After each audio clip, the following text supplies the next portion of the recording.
กับสบายดีพ่อแม่พี่น้องกับสบายดีซีทุกท่านเด้อบอกว่าในประเทศและต่างประเทศน้องพอๆกับซองสะนี้ป่าคือเก่าท่านผู้ชมอันนี้วันนี้เฮาสิเกลืออาหารตอนบ่ายแล้วท่านผู้ชมวันนี้สิไปเวียกว่าสิไปปักซองไปปักซองโอ้หนาแดงก็มีตัวหนาแดงโอ้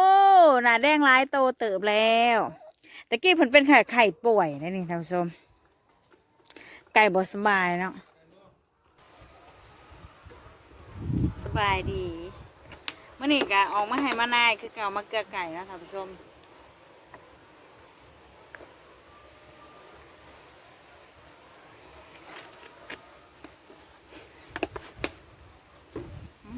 เจ็บปากท่านผู้ชมเลย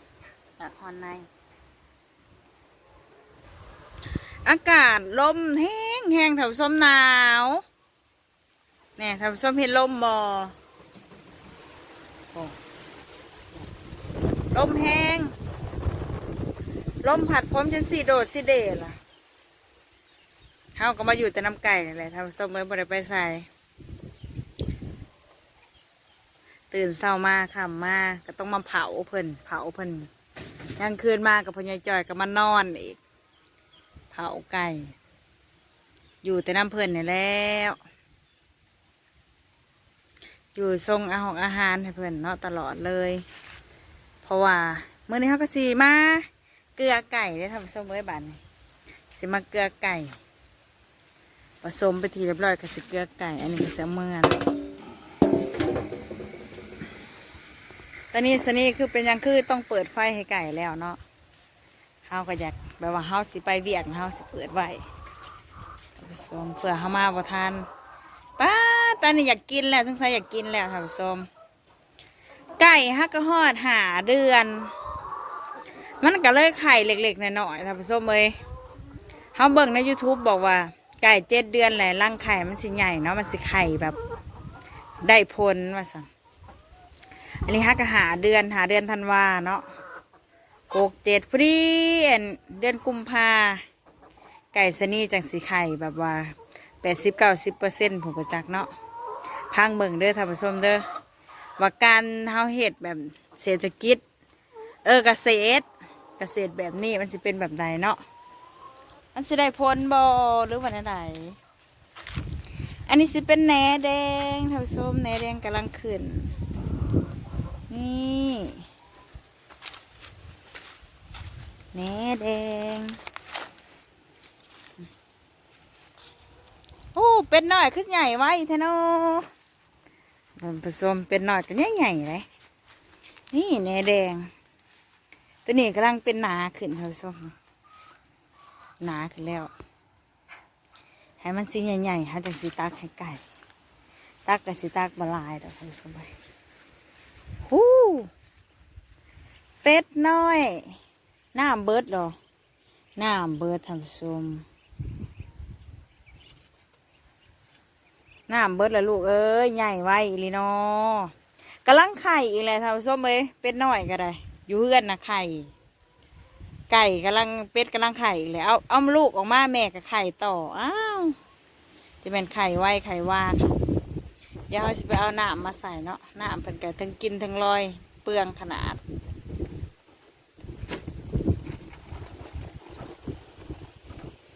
หัวอาหารเพิ่นกินสนั่นเลยตอนนี้นะตอนนี้เราสิเข้าไปหาเพิ่นยืนรอเต็มเลยโอ้โห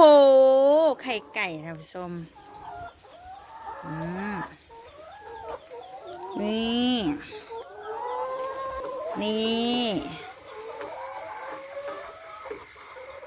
โอ้อันนี้กับไข่ใหม่ๆแดงงามๆท่านผู้ชมอย่างคือมาจ้องกล้องผักแท้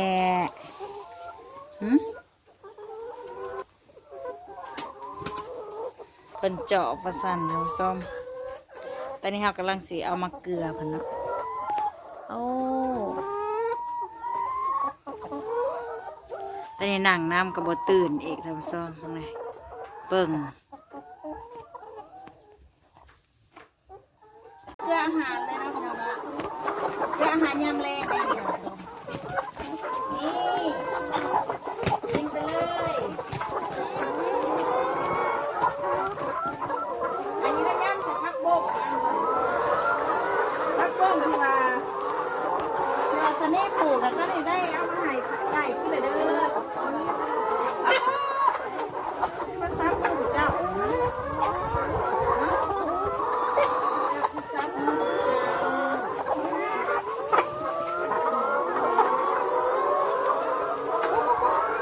สนี่ก็เหยียบขาไก่โอเคซับมาตีนเจ้า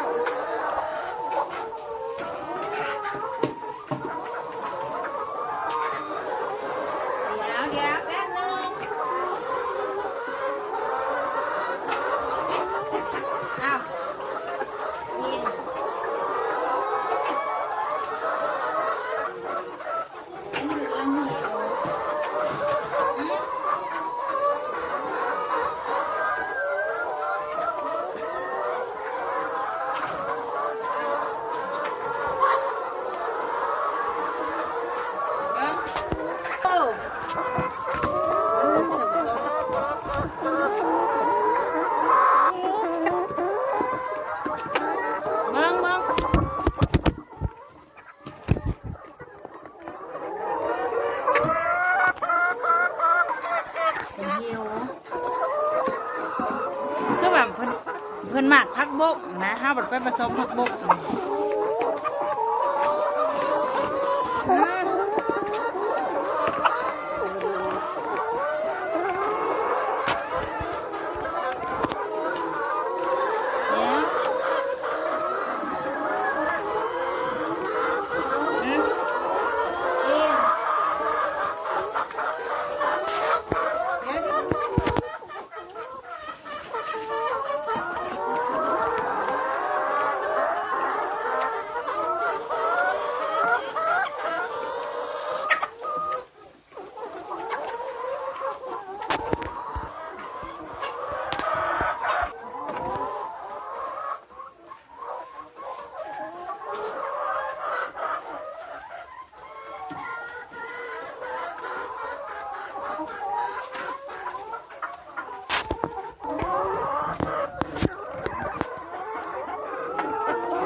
ให้ละลายเลย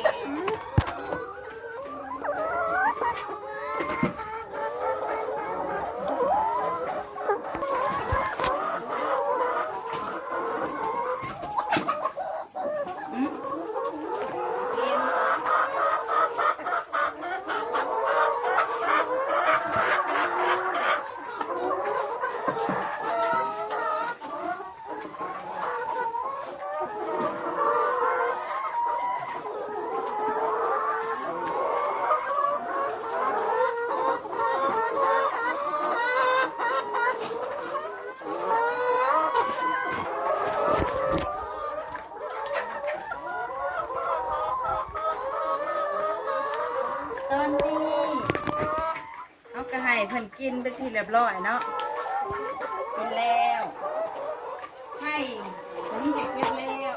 นี่ท่านผู้ชมเขาก็จะได้เก็บออกไปให้เพิ่นอยู่เพิ่นอันนี้คือเขาเก็บรอบสองเด้อท่านผู้ชม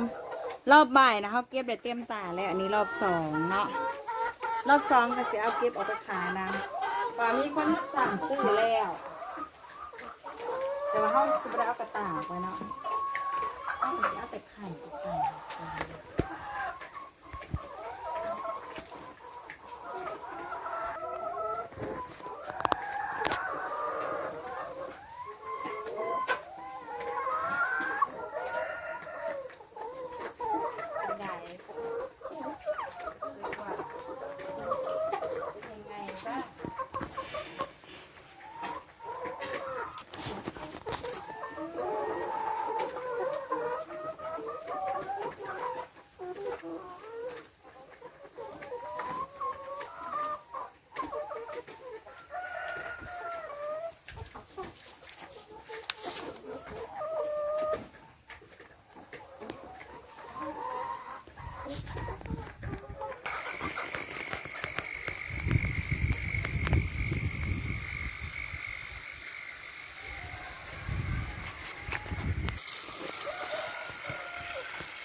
เป็นบ่อนล่าง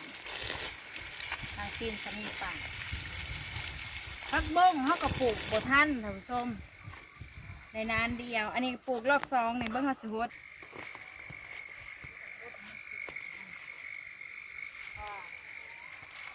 พักบงคือมันหมักเปียกอยู่แล้วเนาะพักชนิดนี้ต้องหมักเปียกหมักสุ่มหน้า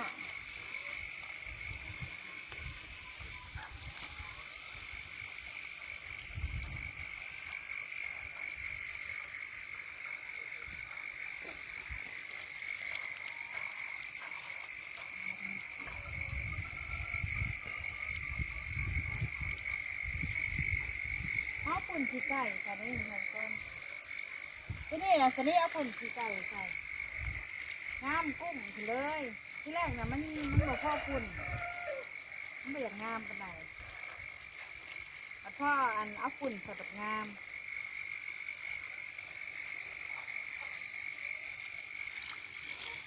เอาฮดเบาๆก่อนเพราะว่าชนิดว่านแล้วมาเศร้านี่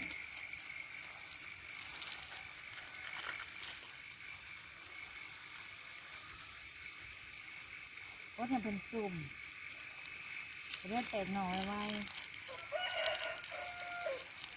อันนี้เป็นผักเทียมในใหญ่จืดผักเทียมในใหญ่จืด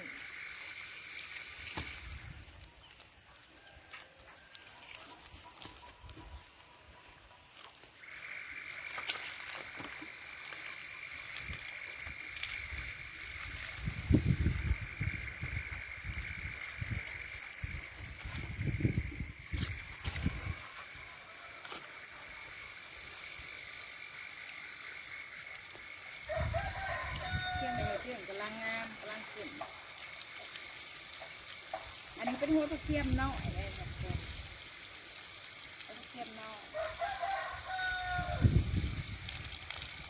อะไรน่าคิดนี่เขาก็จะขอจบคลิปนั่นแค่นี้เด้อหากก็ไลค์ก็แชร์ก็ติดตามช่องชนิดป่าเลยเด้อท่านผู้ชมเพื่อความคลิปต่อไปเนาะกล่าวเข้ามาสบายดี